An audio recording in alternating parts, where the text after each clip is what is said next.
Hello, beautiful people. Happy Valentine's Day. Have an amazing date with yourself or your spouses or your kids, whatever it is in the end.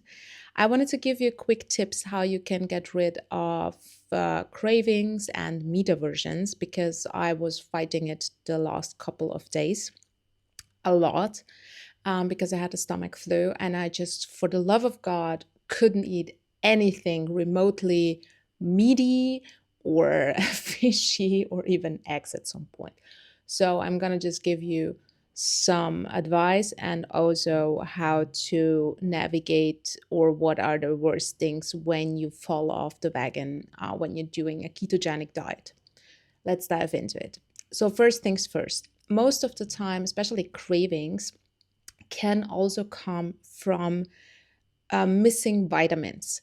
And the problem that I see with a lot of people is that they just take some supplements without thinking it through what else they need to supplement. Because when you just take a high doses of vitamin D, you need to be very careful and also supplement other things because it's your body is cannot handle a high amount of some certain kind of vitamin without you also supplementing some other vitamins. So it depends on what you're taking. For example, if you take B12, high B12, like I do for my MS, you also need to take all the other B vitamins to even it out in the end. This is also a recommendation from Anthony Chaffee. So this is important.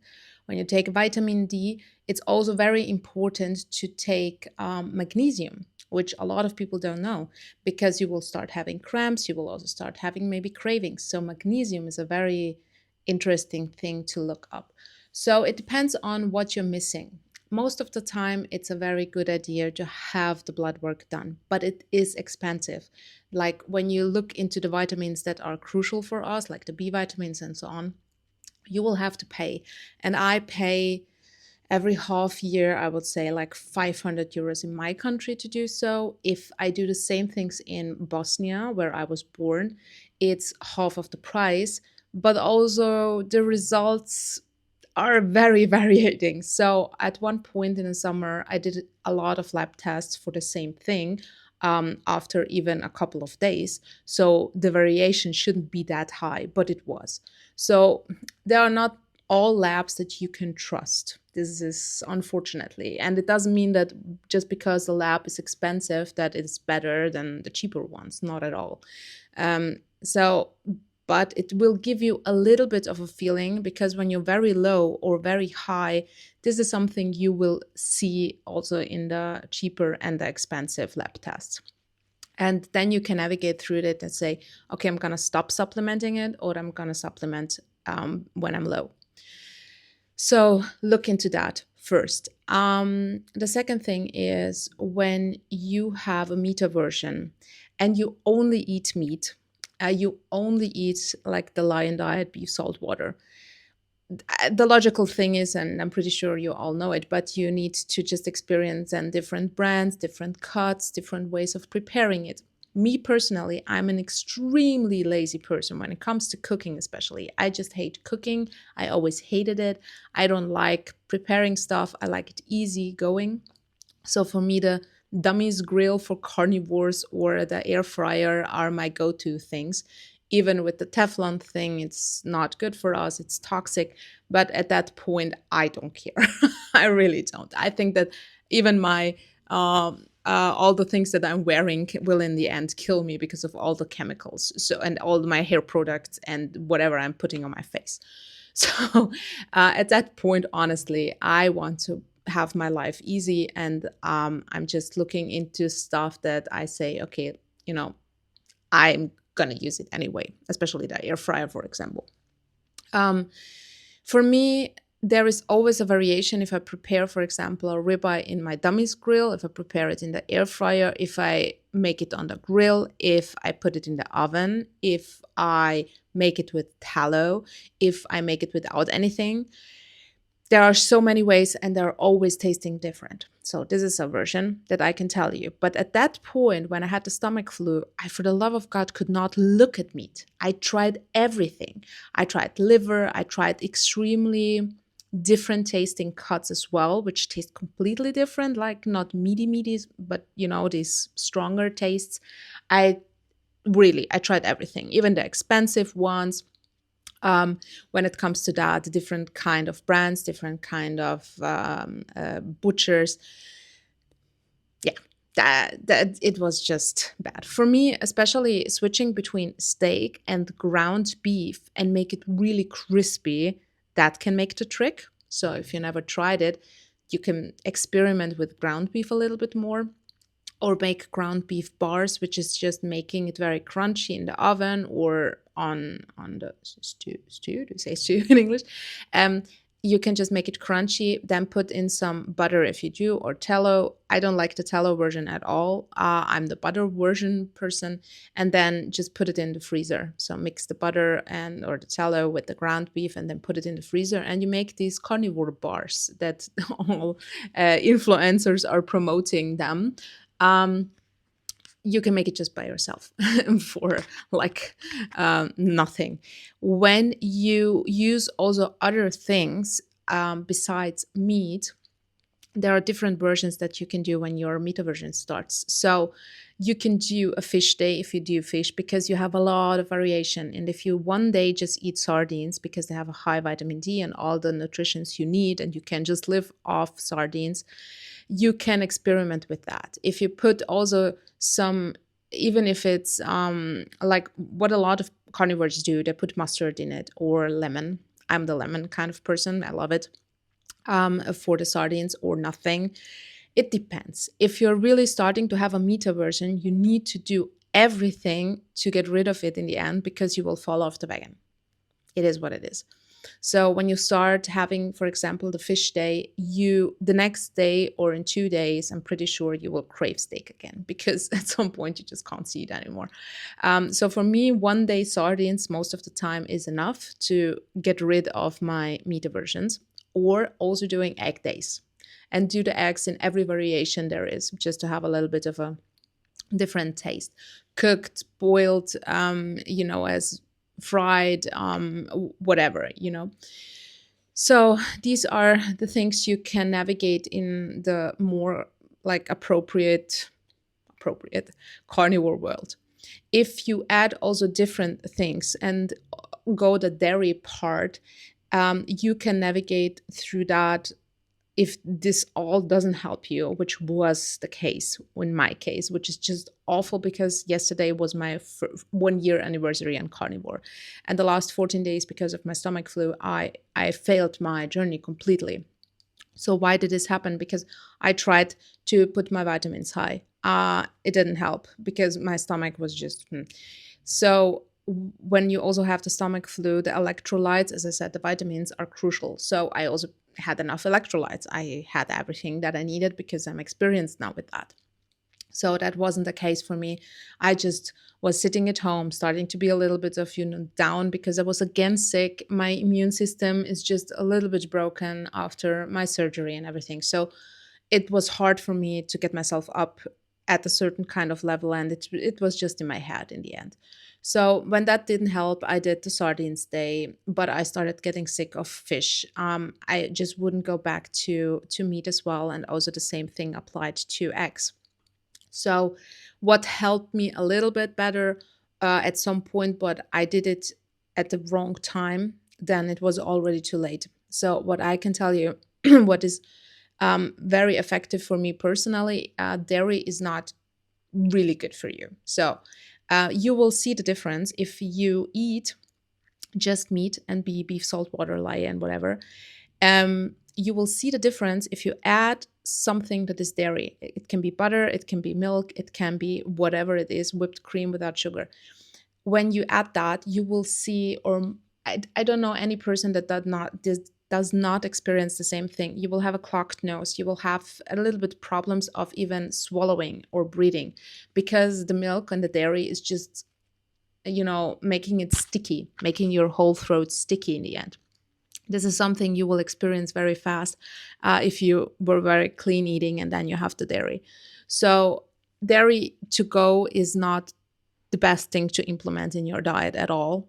But if you started having these problems like I did at some point because of your mental health, because of you just don't want to do it anymore, it's just overwhelming, it's just too strict, then the dairy can help you through that. Because with dairy, you can do a lot of things, especially in the carnivore world. You can do sweet pancakes. You can just have a glass of milk and then you will have these sweet taste. You can do there's so many recipes in the carnivore world. Honestly, me personally, my favorite is just doing the pancakes, and it's just an egg and some whipped cream. It's sometimes enough to make it in butter and just make a pancake out of it, and that's perfect. Or make it also with brown butter. Just leave the butter until it's really brown and a little bit caramelly and put it on it. This helps most of the time. What other people also implement, especially in the carnivore world, is in the end, if they really cannot handle the strictness, if they really have cravings, especially if they're training a lot, most people I saw now, after maybe a year, this is like the time where the people just start adding stuff. They add protein powder. I personally say protein powder is but I also added it. And it is just not good. It's not good, but it's better for me because I can easier get rid of a protein powder with taste than when I fall off the wagon completely and have my cookies. So everything when it comes to protein, cookies, bars, everything that is low in carbs, like under 10 grams carbs, then you can more easier, usually, not for everyone, you can get rid of it more easy than if you really just have then the sugary and the carb stuff. So if you're really at that point where nothing works, this is something that you can experiment with. Because I, in the end, then had my yogurts and have a little bit of protein powder, and I don't have the whole scoop. I always have a little bit because I'm a volume eater.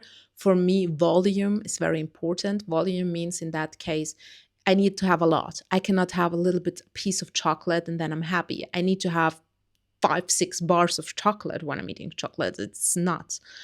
So I need to have a lot of volume. And that's something I learned before I went carnivore, how you can create volume food. So look it up. There's also in a keto world, when you fall off the wagon, try to be keto. Try to eat keto, whatever it is that you want to eat. Try to implement something that is just having a different taste. Because I'm also, what was Spax? What's her name? She's like the famous one.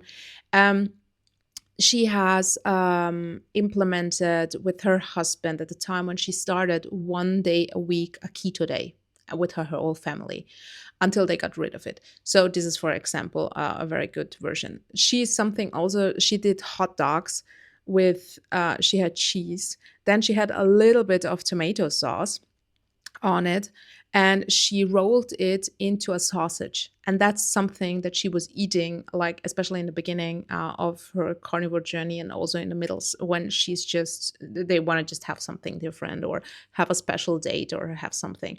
So there are some variations that you can do, but I can tell you, as soon as you lick again, when you are strict in the beginning, lick again something that has a taste.